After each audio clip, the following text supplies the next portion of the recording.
Welcome to Storytons.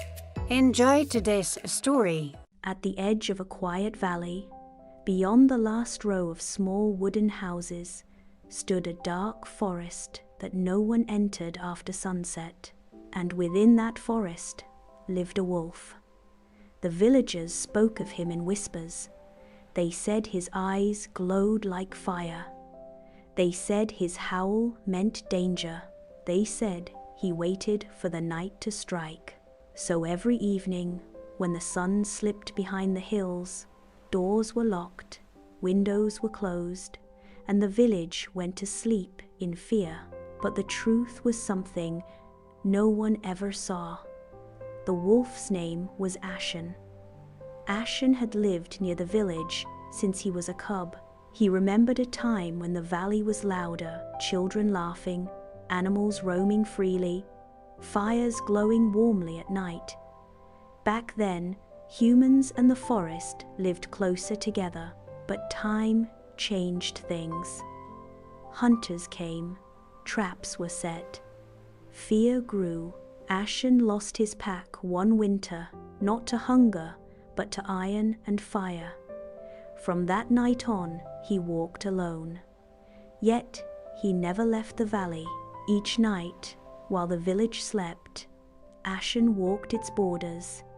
He moved silently along the fences, through tall grass and broken stone walls. His ears caught sounds others could not, cracking branches, distant footsteps, the wrong kind of silence.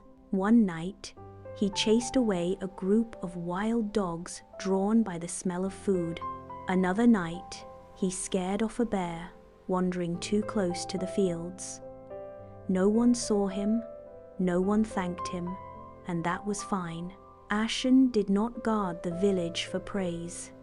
He guarded it because he remembered what it. One cold evening, a strange smell filled the air. Smoke. Ashen lifted his head. The wind carried it from deep within the forest. Fire, wild and fast, was moving toward the valley. He ran.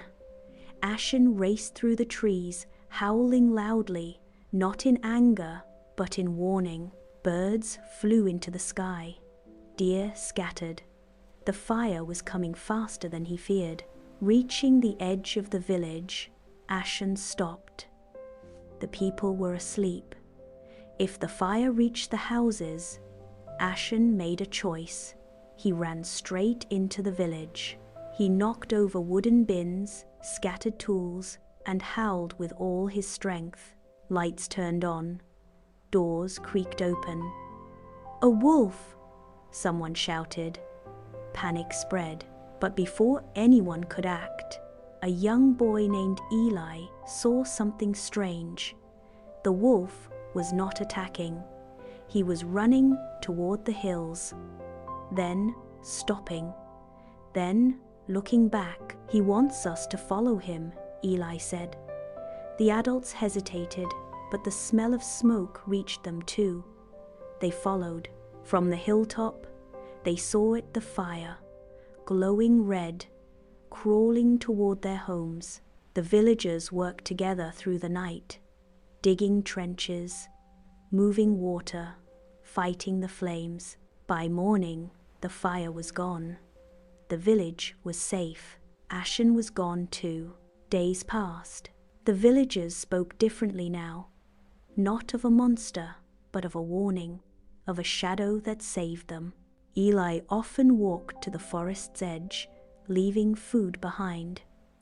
One morning, he saw Ashen standing quietly between the trees. They looked at each other. Ashen did not growl. Eli did not run. From that day on, the village slept more peacefully, and every night, unseen and unheard, the wolf continued his watch. Because some guardians don't wear armor, some heroes don't want to be known, and sometimes the thing you fear the most is the thing protecting you while you sleep.